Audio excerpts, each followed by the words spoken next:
나눔 서재를 찾아주셔서 진심으로 감사합니다. 오늘도 지혜를 나누는 소중한 시간이 되길 기원합니다.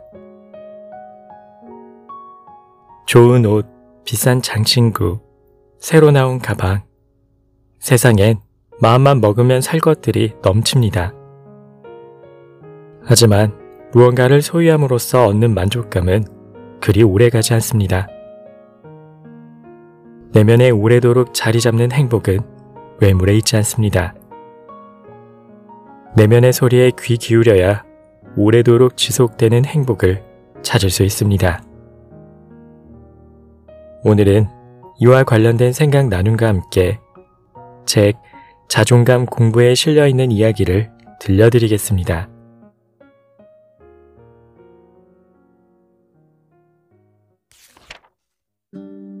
삶의 군더더기를 덜어내라.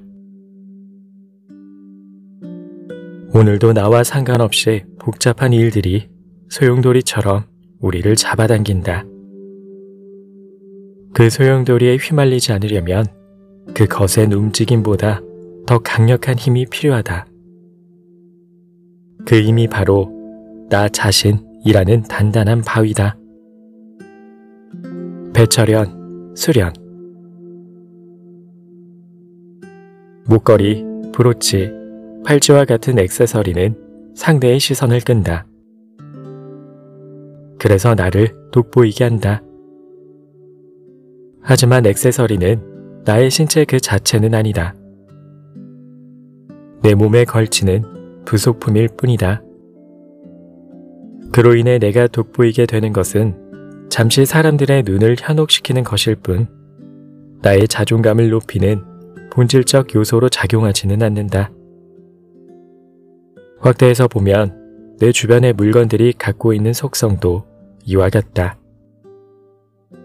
고급 외제차, 넓은 집, 명품백과 같은 값비싼 물건들은 삶의 본질이라는 측면에서는 하나의 허상에 불과하다. 에리 프롬은 소유냐 존재냐에서 이렇게 말한다. 내가 모든 것을 소유하고 있는 것처럼 보일지라도 그것은 환상에 지나지 않으며 실제로는 아무것도 소유하고 있지 않다. 내가 어떤 물체를 소유, 보유, 지배하는 것은 사는 과정에서 스쳐가는 한순간에 불과하기 때문이다. 장자는 이러한 비본질적인 것들을 그림자의 그림자라고 말한다. 그림자의 그림자가 그림자에게 말했다. 아까 보니 걷고 있었는데 이번에는 멈추었군요. 아까 보니 앉아있더니 어느 틈에 서 있군요. 당신은 어쩜 그렇게 지조가 없습니까? 이에 그림자가 대답했다. 내가 의지하는 대상이 있기 때문에 그런 것이겠죠. 내가 의지하는 대상은 그 나름대로 자신이 의지하는 대상이 또 있을 것이오. 장자, 소유유편. 위 장자 원문에서 영은 사물의 의지에서 생겨나는 그림자이고 망량은 그 그림자의 의지에서 생겨나는 격가지 그림자이다. 그림자는 사물의 실체를 어렴풋이 반영하지만 그림자의 그림자는 일도 반영하지 못한다. 우리 마음속에도 이러한 망량이 도사리고 있다. 실체가 있는 그림자는 부푼 꿈, 희망이라고 할 수 있지만 실체가 없는 망량은 허황된 망상, 집착, 아집 같은 것들이다. 이런 것들이 내 자존감을 높여주지는 않는다. 삶에서 망량을 걷어내지 않으면 삶의 실체를 제대로 들여다볼 수 없다. 애지중지하는 값비싼 물건이나 액세서리와 같은 것들은 삶의 본질을 가로막는 망량이 될 수 있다. 노자는 이를 여식 최행, 즉 먹다 남긴 음식 혹은 신체의 혹처럼 달린 군더더기라고 말한다.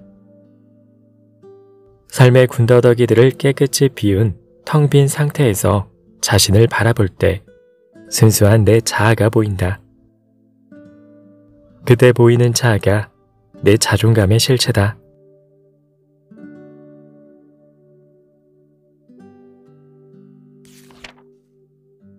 사소한 것에서 자존감이 갈린다. 주변의 사소한 것들에 보석이 숨어 있다. 티나 실리그, 20살에 알았더라면 좋았을 것들. 살다 보면 별것 아닌 일에 흥분하기도 하고 사소한 시비거리가 큰 싸움이 되는 일이 왕왕 생긴다. 주차 문제, 층간소음이나 흡연 문제 등 이웃 간에 벌어지는 분쟁들이 대부분 그렇다. 집안에서 발생하는 갈등도 비슷하다. 5분만 일찍 일어나면 허둥대지 않을 텐데 그게 그렇게 안 되냐? 옷 벗어놓을 때 제발 좀 아무데나 휙휙 던져놓지 마라 등등 별것 아닌 일에 대한 부부간, 부모 자식 간의 갈등이 끊이질 않는다. 하지만 사람이 살아가는 삶의 본질을 생각하면 사소한 것들이라고 해서 결코 사소하지만은 않다.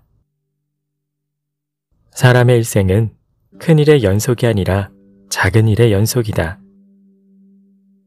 교통사고를 당해 병원에 입원을 한다든지 승진을 한다든지 하는 큰일은 일생 동안 몇 번 일어나지 않는다. 나머지는 밥 먹고 출근하고 일하고 모임에 나가서 친구들을 만나고 하는 등 늘 똑같은 일상의 반복이다. 행복이나 자존감도 큰일보다는 사소한 일에서 갈리는 경우가 많다.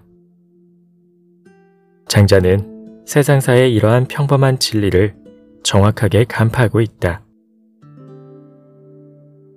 송나라에 저공이라는 사람이 있었는데 원숭이를 키우는 일이 직업이었다. 원숭이들의 주식은 도토리였는데 저공은 하루에 7개의 도토리를 원숭이들에게 주었다. 어느 날 저공이 원숭이들에게 말했다. 내일부터는 도토리를 아침에 3개, 저녁에 4개 주도록 하마. 이에 원숭이들이 화를 내며 항의를 하자 저공은 이렇게 말을 바꾸었다. 그러면 아침에 4개, 저녁에 3개를 주마. 그러자 원숭이들은 환호성을 지르며 기뻐했다. 장자, 재물론편.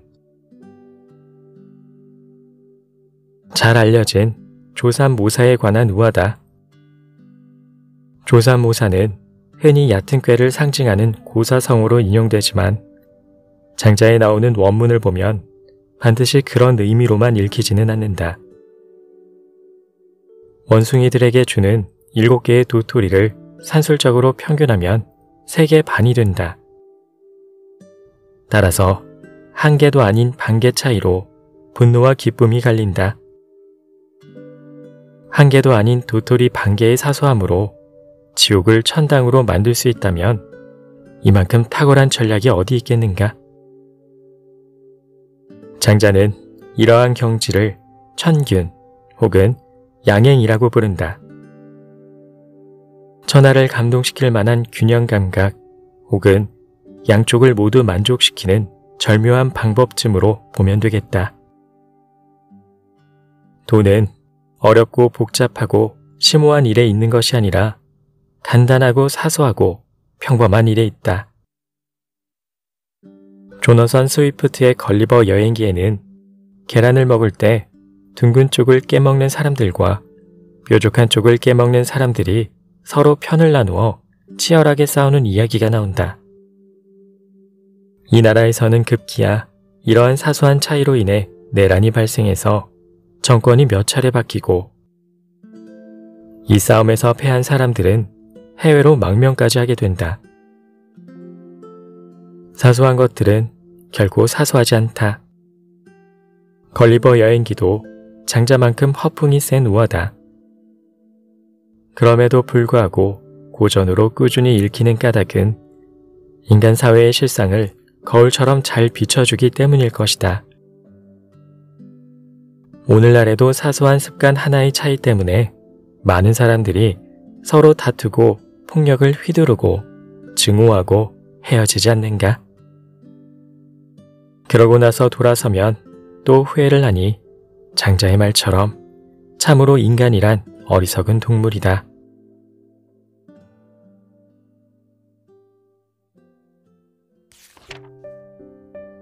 이야기 잘 들으셨나요? 되도록 많이 덜어내십시오. 비우고 비울수록 마음은 더 채워질 테니 말입니다. 끝까지 함께 해주셔서 감사합니다.